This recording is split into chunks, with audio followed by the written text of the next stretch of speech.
Okay, so I'm here talking to a friend of mine, Belinda, that has amazing, beautiful land up in the magical Shasta. How long you had this land for now? We just started More than 10 years? celebrating our eighth year, the birthday of the eighth year of stewardship. Wow. And I was there at maybe the first year that I was there. So it was just like a little house. And you had big plans for that land back then. And a lot of them you've made happen. So I just anyway, tell us a little bit about yourself and what you're up to up there, and I'll come up there and we'll make a record what you've achieved over there. Mm. So yeah, tell me about this dream, where it came about, and all that, and about yourself. Yeah, well, I'm grateful to, be invited into this conversation. And it has been a while, so it's nice that we'll have a chance to kind of look at it in a more global perspective of the past 8 years. But basically, I think simply my role that I'm seeing now is that I draw my inspiration from nature to get clues for what is going to be most useful for humanity and for community and personal development. And so I've been stewarding land in Mount Shasta, California for the past 8 years. Uh, the land is called Hestia or Estia in the Greek pronunciation. And it is the land, it's the Greek goddess of the fire, the hearth, the community. And so it's been really a big education just on how to connect with land more intimately, like you would, a friendship over time, and also learning about, the realities of how do you live with the seasons. Because in Mount Shasta, California, we are truly the Northern California. We are literally 50 minutes from the Oregon coast. And so we have every single season. And so you can really feel and see how nature changes and how change is constant. We have the beauty of having this beautiful flowing creek, very sacred waters that have been taken care of by the Karuk and the Shasta tribes over, many, many years, for a long time, as the original ancestors of the land. And so, having water, having earth, having the trees, you're constantly just learning from them. Yeah. Wow. How big is your land? So it is 10 acres. Nice. And what was your original vision when you first bought it? Like, what did you think it would happen? And then what happened? Well, I would just go back in time, 2017. I was living mostly in the San Francisco Bay Area in Oakland, and had just was living in Santiago, Chile for 8 months. And I came back to the city, and I just felt like I wasn't very grounded, and I was very overstimulated just by the urban environment. And a friend of mine at the time told me about Mount Shasta for the first time. And she was like, well, if you need grounding, go to the root chakra of the earth, which happens to be the only one that's really close to us in California. And so I just went on this Google internet search, like, what is Mount Shasta, California? What is the root chakra mean of the earth? And found this place just down the road called, at the time, called Stewart Mineral Springs. And they had a beautiful bathhouse, and you could, stay in one of their cottages. So a really good friend of mine and I, we decided, okay, let's go there for 7 days. Let's do our own personal retreat and see what happens. And this is just this small little road, on a canyon off of the highway. And I just remember feeling immediately at home, which was something that is not natural to me as someone that has like immigrated from Taiwan to the U.S. 5 years old, moved around a little bit as a child. Like, I've never been used to that kind of experience. I normally am like, oh, you take time to really feel at home.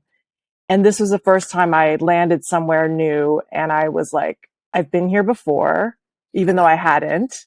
It was just that familiar, the trees, Yeah. the smells, everything. And so I think that was the first thing was, I started getting really curious about that feeling. Like, why is that? And when you drive up this one road, you start seeing everything that's around the road. I mean, there's maybe 6 houses. And at the time, I remember seeing this bridge and this really beautiful tall cedar tree. And there was this no trespassing sign next to this for sale sign. And it felt kind of like contradictory energy, like, okay, I'm available for sale. And then also don't come here. And by the seventh day, I was like, I'm pretty sure no one's here because we would like slow down every time and like look and be like, oh, is there anyone there? And I was convinced no one was there. So we ignored the no trespassing sign and stepped on the land.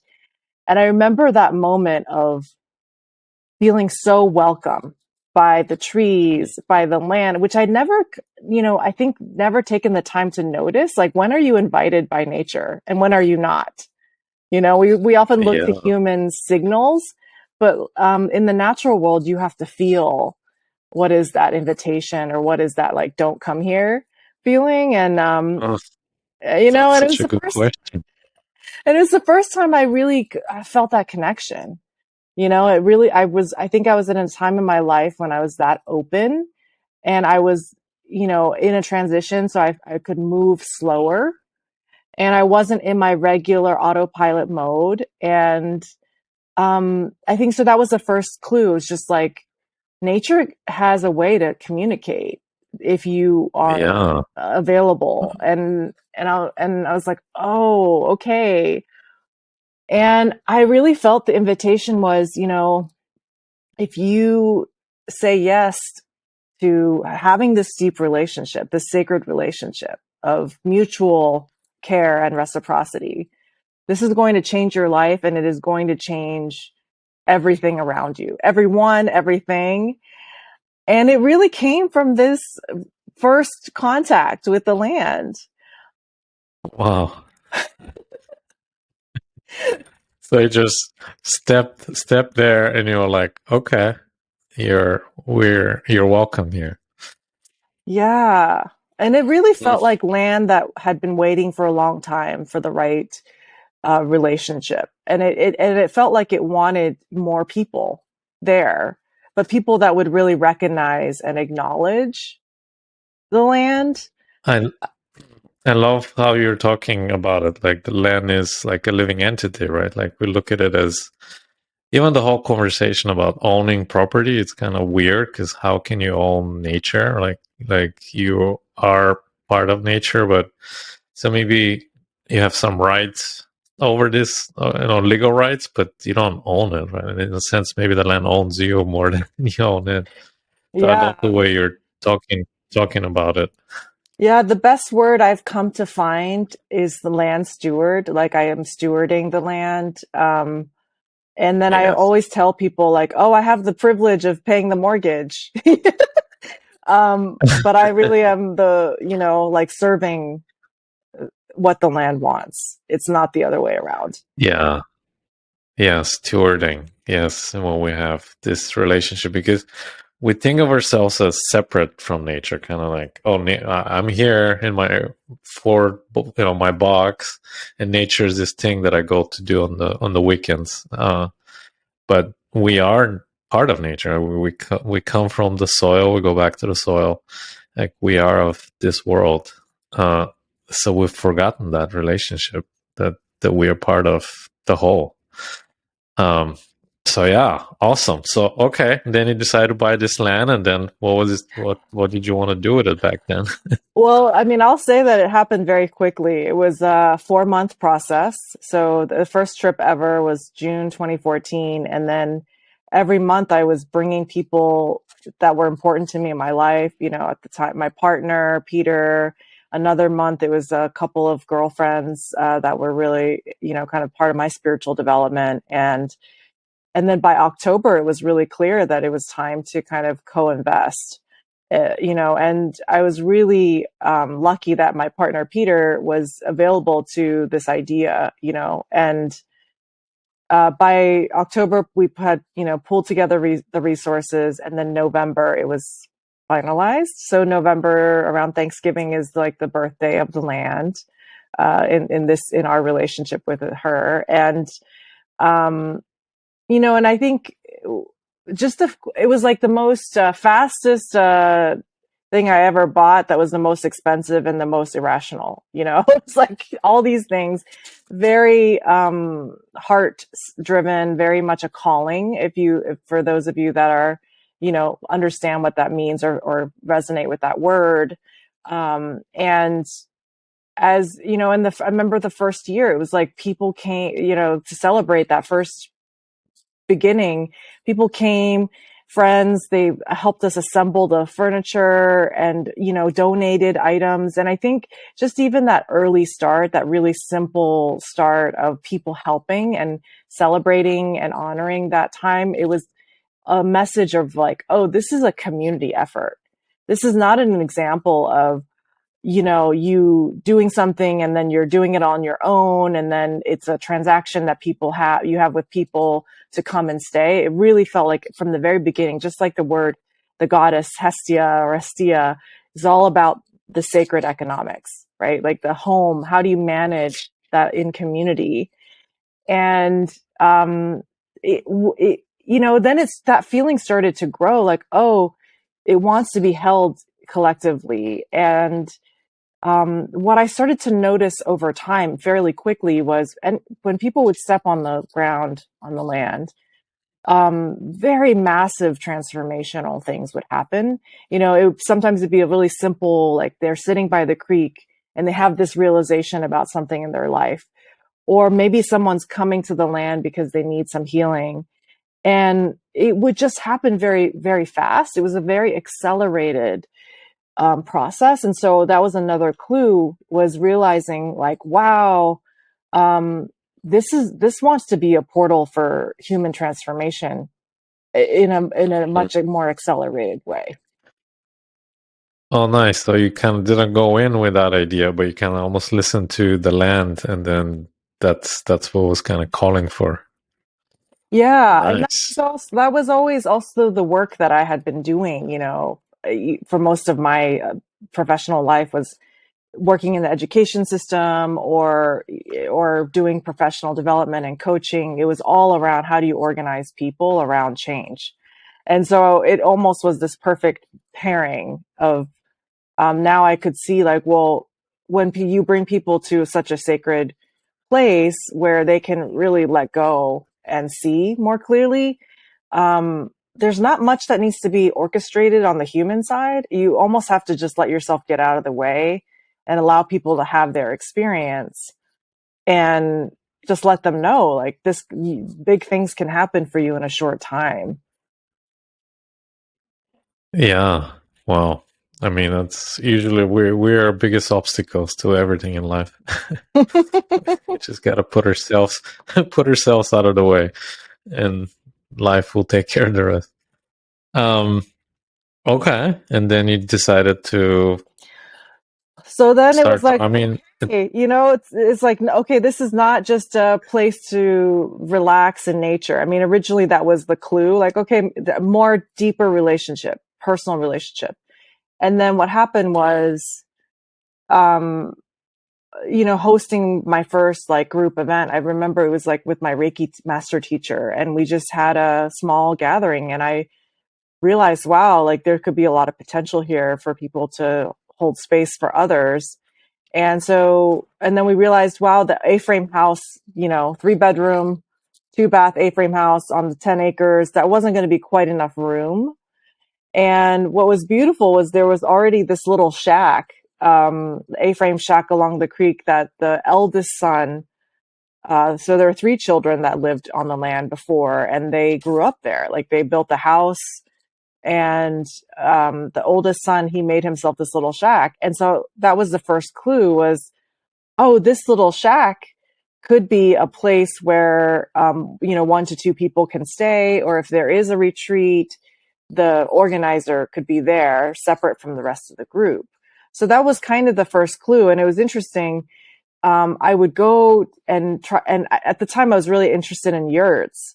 And so I was always like going over there and imagining, oh, how cool would it be to build a really big yurt right there? Or, not huge, but, 20 feet.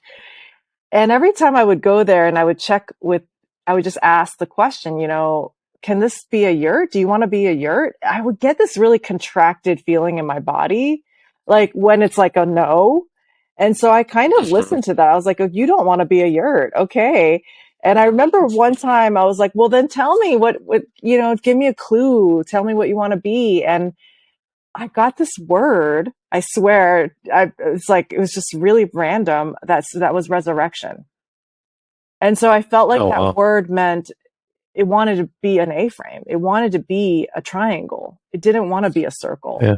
And so I just needed to honor that's what I wanted to do. And so once That is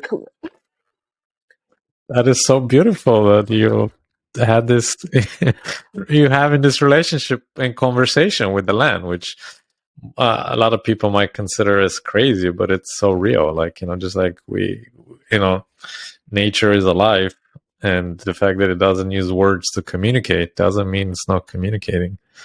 Uh, so yeah. that's beautiful that you listen. And so then I was like, okay, well, if you want to be resurrected, then I need to receive support for building this thing. And so I think it was a little bit of looking around, like who is here, who can help, and then also just waiting for the right craftsperson to show up who would want to work with that. And the first contractor that we had worked with, he actually didn't have the time, but then he referred us to someone else that he had collaborated with. And this is, all the people that live here locally. And it was perfect. This guy had, lived in Santa Cruz for most of his life. He had a family business building the Santa Cruz kind of cottages. And his job in the family was he was the finisher, which meant that he was always the Oh one at wow. the end trying to make the things connect and, seeing all the issues. And so for him, he was excited about this opportunity to create something from the ground up, literally, and really take everything that he had learned about construction and with the eye of the finisher, like he saw all Uh the problems that happened, at the very end that he had to fix. And now he had this huh. opportunity to, rebirth something with his hands. And it was a really massive education. I mean, it took a whole year. We started in November, which is the worst time, right before winter. Yeah. But it was like, when the person shows up at your doorstep that you've been looking for, like you just say yes. You don't get too practical about it. You just say yes. Yeah. And there Yeah. were all kinds of things like learning about how, we wanted to keep the framing this at the same spot, resurrection, keep it the same, which meant you had to raise it and level it.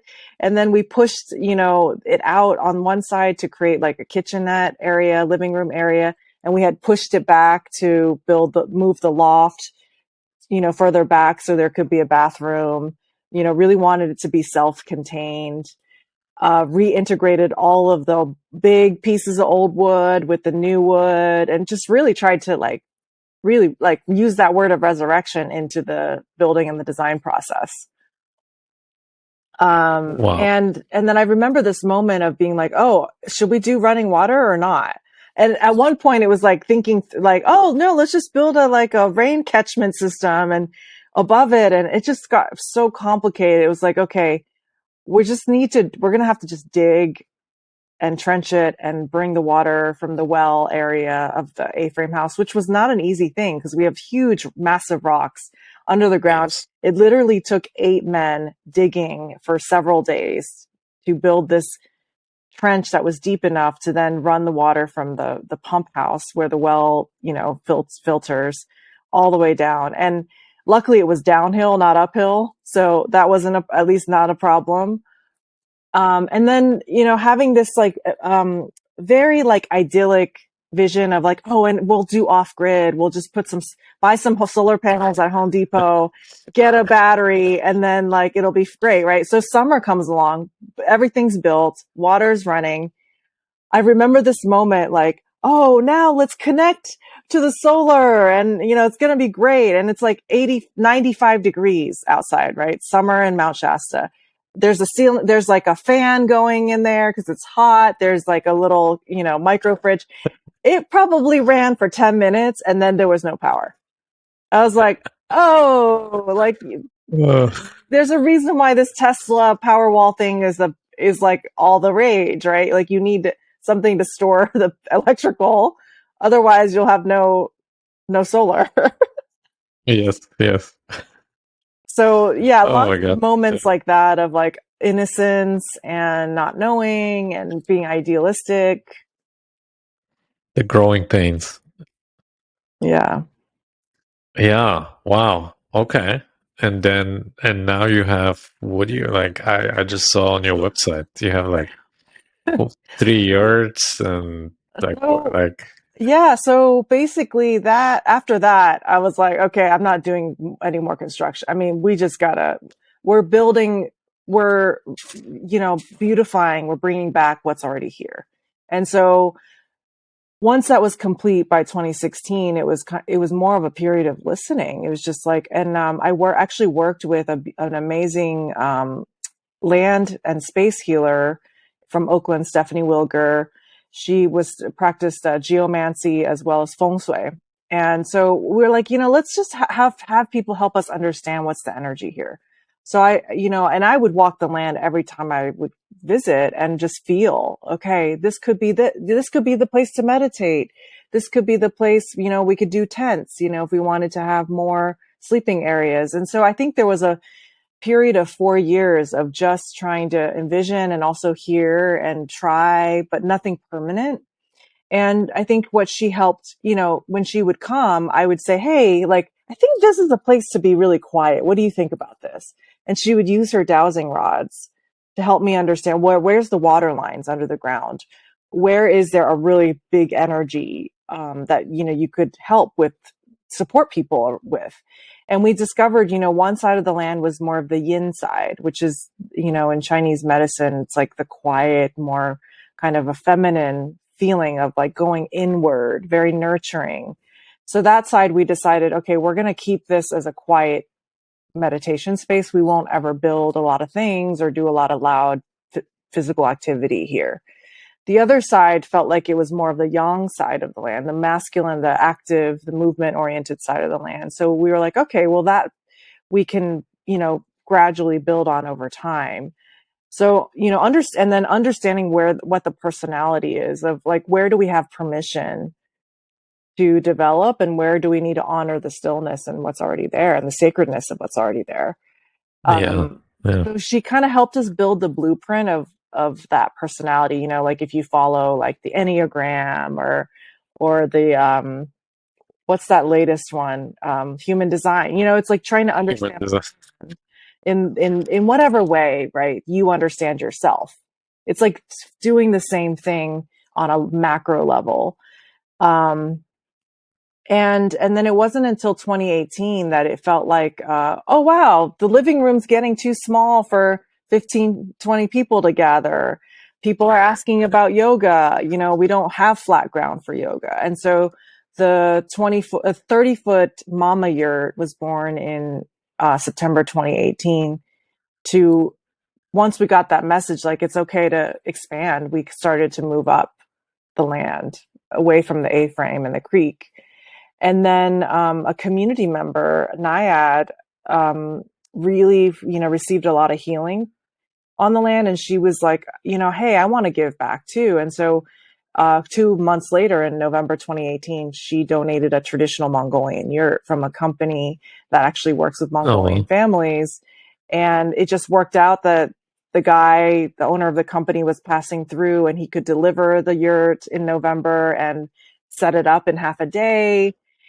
So there was just a lot of Oh flow wow. in that. It was like the biggest growth spurt we had was 2018, since 2014. And then what happened was we just kind of enjoyed that, that experience of having the 2 yurts. Finally, I got my yurts, and then, and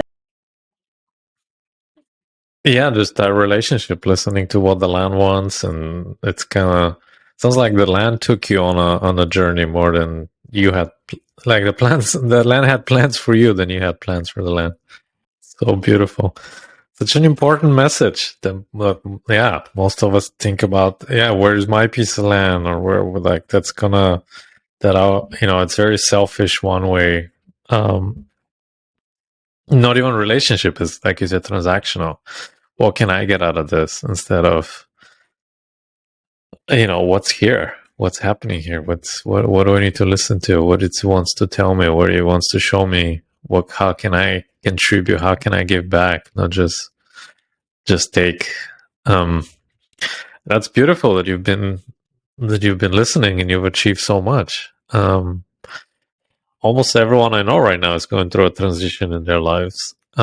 As we live in such time, and as we live in such time, you're providing the container and the space for people to go through that transition. And the transition that I feel in all of us that we're called to right now is to do something that is, more in alignment with our true heart's desire, which is also in alignment with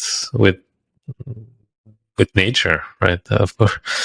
And like, do we do stuff that contribute the whole, not are like fancy and shiny. And I think, I mean, literally almost everyone I know is going through this, um, including myself. So it's, um, so that's, yeah, that's really beautiful that you're providing this container. Ah, lost you. Let's see if she comes back. But if she doesn't, yeah. here she is.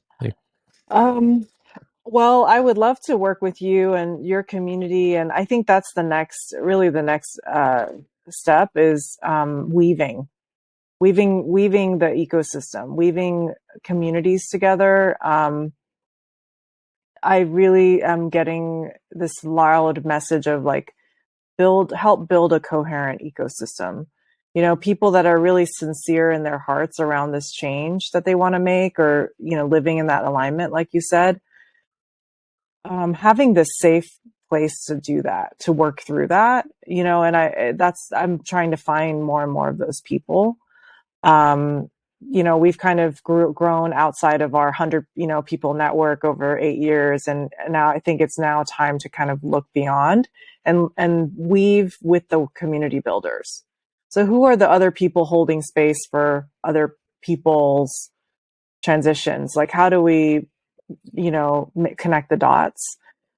And the other piece that I've been learning is,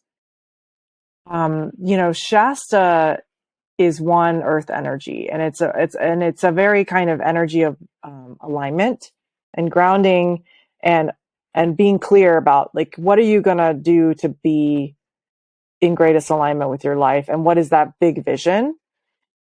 Other sacred sites around the planet, they have different energies, and I've been called to go to Big Island, Hawaii, quite a bit since 2019, because I literally heard this message of, it's time to, let's have a sister, let's have a broader connection beyond Shasta.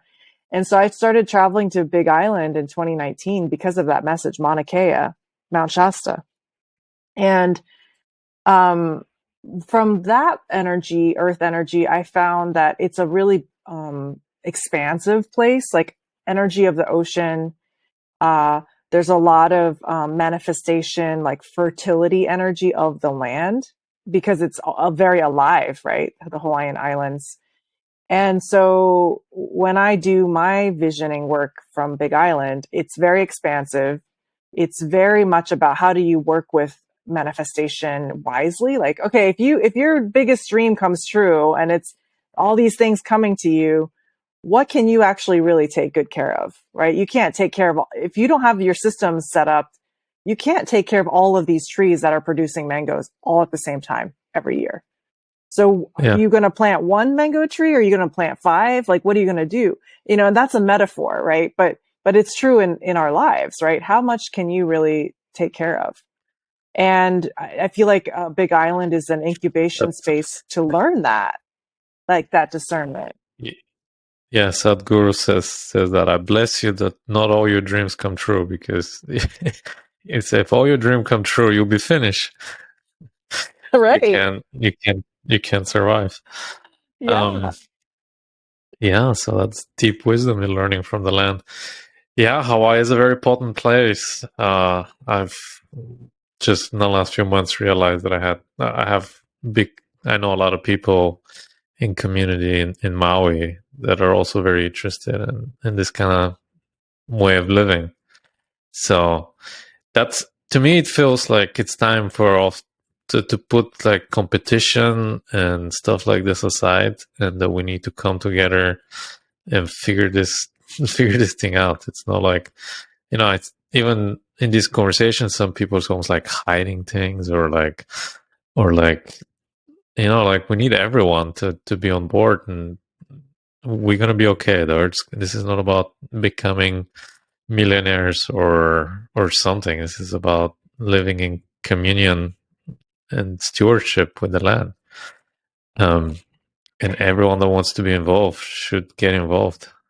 Yeah. And I mean, I think that is the dream, my big dream when I'm like 88, looking back. I would love to say, hey, wow, we built this amazing sacred land network. I know that there are people that work on ley lines of the earth, right? The earth grid is connected. What is not connected is the humans organizing around these places in a respectful way with the land. And that's really the piece that I want to create, is the weaving of these relationships with these sacred land sites all over the world, where it's organized, it's respectful. And now we have a blueprint for what we did in Shasta with the community, and even the way that we map out the land with the chakras, so people really can learn for themselves, well, how do I relate to these different spots? Like trying to create a story. And I always tell people, you're invited to co-create here. Add your own twist on this, or maybe you find another spot that you think is really special. That's all invited. It's not a don't touch, look from afar kind of experience. This is a living museum and a temple that we live in. And that's kind of the paradigm that I want to create, is how do we engage with sacred sites differently, where it is much more about life and not just meditation and prayer. There's no separation at this point. You can be in prayer as you're sleeping, as you're brushing your teeth, as you're eating. And so that's what I want to create, this idea of the sacred home. And Big Island is the next spot. I'm hoping my homeland of Taiwan could be another spot in Asia. Glastonbury, England, the heart chakra of the earth, for sure. Um, I'm drawn to partnerships in other locations like Chile. I would love, having a relationship previously with the land there. New Zealand, South Africa. The further down we go, it will require really working with the people that are really connected to those lands. And there's some lands that I don't have permission, like not all land wants to be a farm. Not all land wants to be a temple. You have to ask that land. Some land, I don't feel like it wants to work with me. Like I don't feel invited. So I'm not going to go to this, I'm not going to like Lake Titicaca in Peru. I'm not invited there. Right. So that's the other thing. I'm not just following the like, oh, some person said these are the 8 chakras of the earth and that's all we have. There's tons. And it's Yeah. all about our relationship with those places and co-creating with those lands ourselves. Well, seems like we have a lot more to talk about, but I know you said I wanted to be done at Yeah. One more thing I will say. I think the invitation for people at this time, and I think I know you're interested in this too, and we have to talk more about it, is how do you finance? How do you do sacred economics? And that's what I love about Web3, is that there is this potential to create your own currency within your communities, or to be able to exchange. What I will say though is I don't think the blockchain is a trustless system that, like we don't need trust. I think you need to find people with aligned values and start dancing and seeing like, are we dancing like in flow? Are we not? And I think the pilot that we did with the 3 yurts was super educational. We did it with regular dollars, people's time. We had a really clear container around it, but so much changed even in that container. Even having a licensing agreement and legal things, and so that's the other thing is I think human work is very complicated.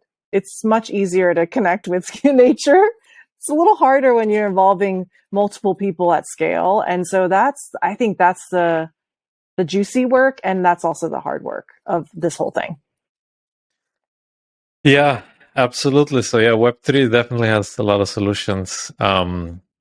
Actually, I started a Web3 company with the whole vision. So I'll send you that, and clearly we have a lot more to talk about.